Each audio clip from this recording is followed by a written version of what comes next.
হাড় জাগে মাটি জাগে বাঁশি বাজে রে।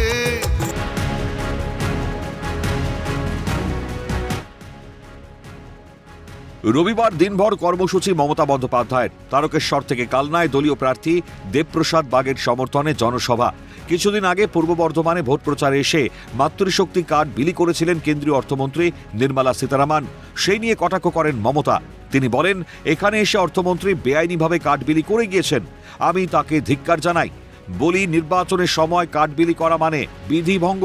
তারপরেই দলীয় নেতৃত্বকে এর বিরুদ্ধে এফআইআর করার নির্দেশ দেন মমতা। কালনার সভা থেকে মমতা বলেন, যারা কার্ড নিয়েছেন তারা জেনে রাখুন, এটা ভাঁওতা ছাড়ার কিছুই নয়। এই সুযোগে আপনার নাম, ঠিকানা, ব্যাংক অ্যাকাউন্ট নিয়েছে। যেটুকু লক্ষ্মীর ভান্ডার পান সেটুকুও নিয়ে নেবে। মমতার অভিযোগ, বিজেপি আমাকে খুন করার চেষ্টা করছে। তারপরেই চ্যালেঞ্জ করে বলেন, ক্ষমতা থাকলে বলো কখন কোথায় খুন করবে।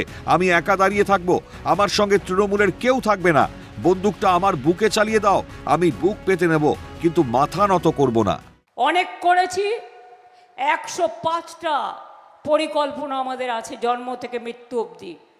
আগামী দিনও বলে যাই, বিজেপি তুমি আমার সিকিউরিটিকে ইডি করে তল্লাশি চালিয়ে আমাকে খুন করবার চেষ্টা করছো।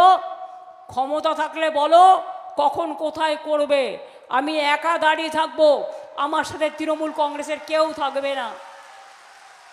বন্দুকটা আমার বুকে চালিয়ে দাও, আমি বুক পেতে নেব, কিন্তু মাথা নত করব না। এটা মাথায় রেখে দিও। কালনার সভা থেকে তা নিয়ে মোদীকে তোপ দাগেন মমতা। তার অভিযোগ, সরকারি জায়গা অপব্যবহার করেছেন প্রধানমন্ত্রী।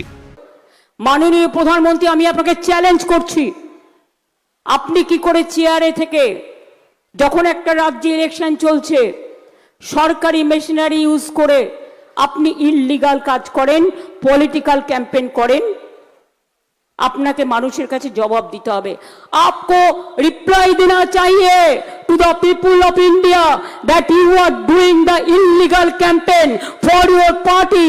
It is not Mahila bill, it is the delimitation bill, and Mahila bill is already passed 2023, 25th September, where more than 450 votes we all supported. Where is the condition, where is that Mahila bill? Why didn't you operate that? অন্যদিকে মন্তেশ্বরে দলীয় প্রার্থী সিদ্দিকুল্লাহ চৌধুরীর সমর্থনে প্রচারে Trinamool supremo. সভামঞ্চ থেকেই দলীয় শৃঙ্খলা ভঙ্গের অভিযোগ। এক স্থানীয় তৃণমূল নেতাকে কার্যত বহিষ্কারের হুঁশিয়ারি দেন তিনি। আমি পরিষ্কার বলে যাই, যদি দলে থাকতে হয় তৃণমূলের হয়ে নামো আর বিজেপিকে টাকা দেয়া বন্ধ করো।